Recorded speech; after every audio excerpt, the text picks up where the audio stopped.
Ladies and gentlemen, welcome back to another video podcast on the moments that matter in the employee journey. First of all, a happy New Year's to our audience and to our special guest today, Kimberly. Thank you very much for saying yes to joining us on this video podcast with the title, Are Hierarchies Outdated? Which, let's be honest, is quite an interesting topic. There's a lot to be said. So to our audience, we want to make sure that you understand. Of course, we will try to ask as many questions as possible, but keep it as general so that it's digestible for all parties in regards to this. But to start off, and for our guest, for our audience who might not know our special guest, Kimberly, why don't you give us a short introduction of yourself?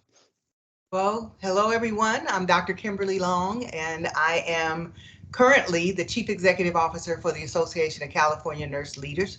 That is an association of actual and emerging nurse leaders. That right now we have a membership of about 1,500, and essentially what we do is we prepare nurses for leadership. We teach nurses how to run hospitals and how to conduct themselves as leaders. We work with students to help support them, and that has a portion of the mentorship and hierarchy components to it. I am a registered nurse and a nurse practitioner. Prior to doing this job, I was a retired hospital executive. I've been a CEO, a COO, and a chief nurse at both the local and system levels. So that is a very quick and brief introduction, and I'll be glad to expand on that. And it's a very interesting background that you have, because we really had the chance of discussing it more in detail. So to our audience, feel free to reach out to Kimberly directly if you're in that industry and you have questions. I'm certain she'll be lovely. She'll love to hear more. And in regards to the association, we will tag them as well in the post. So if you'd like to learn more, feel free to reach out as well. But Kimberly, in regards to the title, why do you think this is something, let's say, relevant or important to you to maybe not acknowledge, but to debate, to discuss of? I think that's the most appropriate term in regards to this. I think that, we tend to get locked into tradition as far as structure is concerned, but we don't necessarily know how to apply it and execute upon it in a way that is functionally sound. And so in looking at hierarchies and organizational structures, they have to be there, but what you do within them is a heavy determinant on how successful it is. The structure can be a hindrance if you don't know how to maneuver it properly. And so I think it's important for us to revisit that. One, because we have different mindsets. We have individuals coming into the workforce or currently in the workforce who have more of a collaborative mindset. We've had matrix structures and we tried these things. But I believe that we have an opportunity to be a lot more innovative so that functionally we're more successful, and then our outcomes get us to where we need to go and where we desire to go. I could not agree more in regards to that. Thanks a lot. And actually, in regards to that, because you're in a specific industry, let's be honest, and we also have audience based in Europe, so there's definitely a different type of approach regarding that industry between the US and Europe. Can you tell me a bit how it looks like, for instance, how it looked like in your previous position, or how you see it looking like today in this specific industry?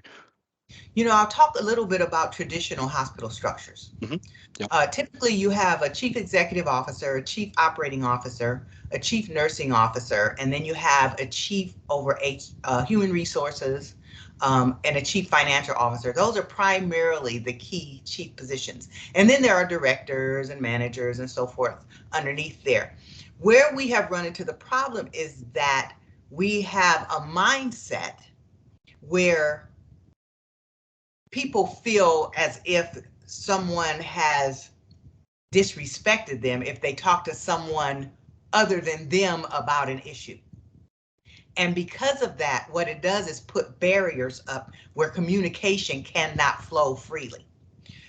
When I was working as a chief executive officer, I approached things a lot differently. Even though I was the CEO, I was a team member with a certain level of responsibility and a certain number of duties. But I was not the end all or be all of everything that went on in the hospital. They recognized and respected the position, but the way that I executed upon it was more related to collective function. So whoever the expert was in the area that we are trying to find success, I supported that person as the lead. One component of that was I had a CEO advisory group. And in that group, there was a representative from each of the disciplines. And the disciplines determined who that representative would be.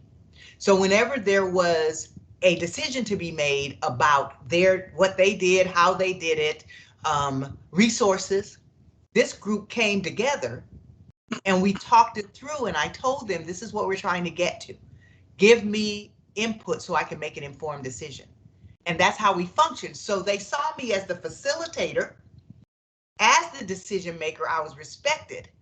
But there wasn't these barriers, well, why did you talk to them and you can't tell them about it, or you went over my head and all that kind of stuff. It's not about that. We're all team members, and the ones that were most important were the ones that were at the bedside. The rest of us were there to support them. And there was nothing that we asked them to do that we were not willing to do ourselves. And what we had a complete hospital turnaround in a very short period of time. The hospital went from the worst performing to the best performing, and it's still the best performing hospital in that system because the infrastructure was set up. So, there's nothing wrong with having a hierarchy, but how you function within it is really the determining factor as to whether you're going to be successful or not. It's adjusting it to the current context as well, and to the organization within. I mean, and I cannot agree more with Kimberly on the context that, yes, the hierarchy has, in a way, is going to be present regardless, but it needs to be adjusted to the current situation, to the organization, to its needs. Also, in this case, too, specifically regarding the higher up, which is the patient, which is at the end of the day the most important in that specific industry. And I remember in our previous conversation, correct me if I'm wrong, but there was a terminology you had used when the team needed you and you guys just let go of everything. Was it SWAT, if I recall? I loved it. Absolutely. Could you share this to our audience? Yes, it was a SWAT team. And what the SWAT team was, it consisted of myself as CEO, the chief clinical officer, the director of respiratory therapy, and the director of quality, because 3 of the 4 were licensed registered nurses, and then the one was a licensed respiratory therapist. And what we did was, whenever the staff started to feel overwhelmed, if there were just too many things building up, or they had too many admissions, or they had a patient go critical and that sort of stuff, then they would call us, the SWAT team, to come and help them. And they had a list of things that they needed us to do. We made sure that we maintained our competency in doing the things on that list. And then we would go out and divide and conquer. We usually broke up in teams of 2. And, if patients need to be cleaned, if patients need to be bathed, we didn't do medication administration because there's a lot of other things you have to do with that. But cleaning patients, bathing patients, admitting patients, discharging patients, patient education, whatever those time-consuming things were that they just could not get to, getting a patient ready for transfer, those sorts of things. This is what we did, and we documented what we did. And so they never took advantage of it. And there was never a desire to get back at administration, because there was that divide between the administrators and the staff didn't exist. They knew that we were there to support them.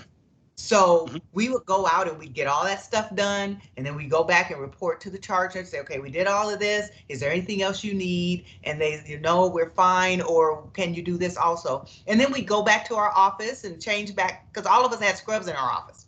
The respiratory therapist, director, he wore his all the time, but the others of us had scrubs in our office. So we go back and change and go back to our work.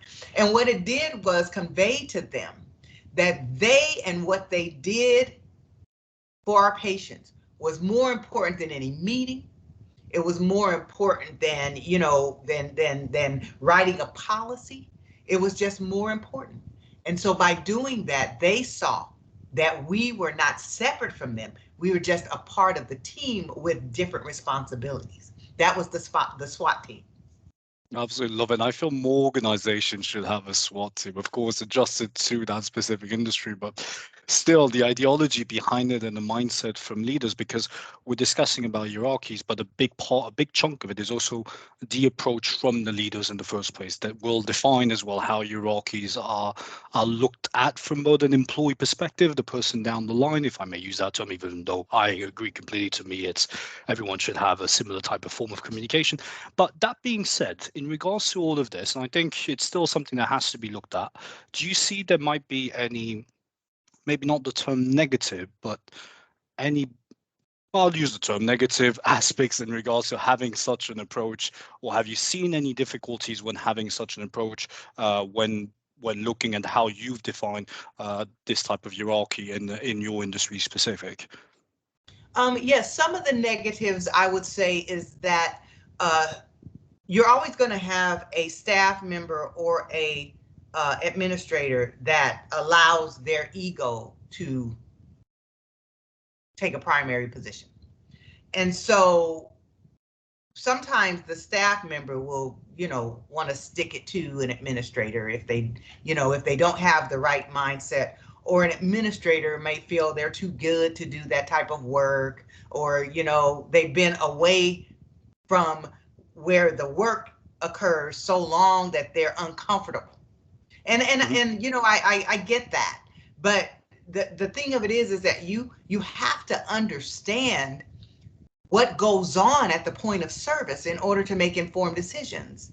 And frequently, when you have information that flows to you, it doesn't always flow in its purest form.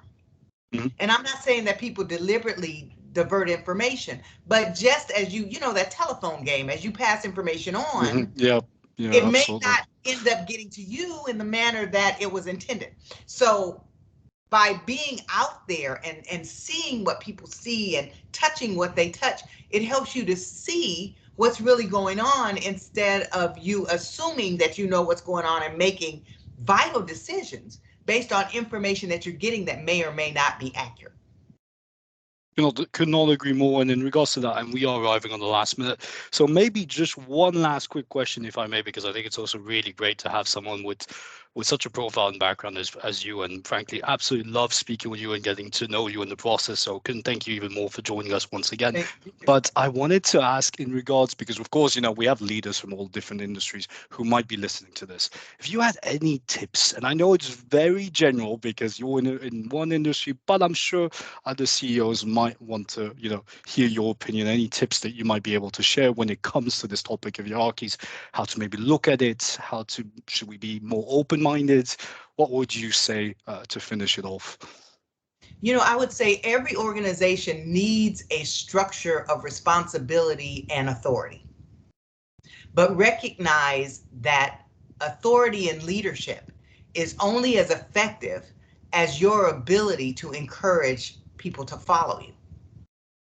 And unfortunately, people get into leadership roles and they focus on their title and their ego takes over, instead of understanding that a leadership role is something that needs to be honored and respected, not by others, but by the person with the role. And that is, I am now responsible to present myself in a way that would help the rest of the team to be the best they can be.